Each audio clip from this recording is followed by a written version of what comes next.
লোকনাথ পুজোর শুভেচ্ছা জানাই আমার সকল বন্ধুদেরকে। আর এটা হলো আমার সোনামায়ের প্রথম লোকনাথ পুজো। সো হ্যালো এভরিওয়ান, আমি মৌমিতা। তোমরা সবাই কেমন আছো? আর এখানে দেখো আমার সোনামা দাদুর কোলে শুয়ে খেলা করছে।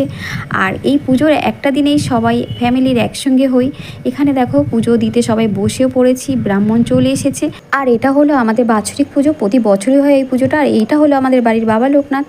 আর যখন আমাদের বাড়ি এই পুজোটা যখন শুরু হয়েছিল তখন আশেপাশে অতটা বাবা লোকনাথের পুজোর চল ছিল না। আর এই পুজোটা হচ্ছে 15-20 বছর বেশি হচ্ছে। আর আমাদের বাড়ি একটা নিয়ম আছে, খিচুড়ি ভোগ দেওয়ার আগে খাবার বাড়ি দিতে হয়, এখানে সেটাই করা হয়েছে। আর চলে আসলাম ছাদে। আর এখানে দেখো খিচুড়ি ভোগ করেছে, পায়েস করেছে আর একটা সবজি। আর এখনও কেউ খেতে বসেনি। এখানে আমার হাজব্যান্ড আর ভাই আর একটা দাদা, তিনজন মিলে দেওয়া থাওয়া করবে। আর এখানে দেখো বালতিতে কাটিয়ে রেখে দিয়েছে, দিতে সুবিধা হবে তাই। সবার প্রসাদ খাওয়া হয়ে যাওয়ার পর আমরা চলে আসলাম লাস্টের দিকে প্রসাদ খেতে। আর এখানে দেখো আমার বর আর আমি আর একটা দাদা মিলে বসে পড়েছি খিচুড়ি প্রসাদ নিয়ে। তো চলো আজকের মতো এই পর্যন্ত, দেখা হবে নেক্সট ভিডিওতে। ততক্ষণে সবাই সুস্থ থেকো, ভালো থেকো।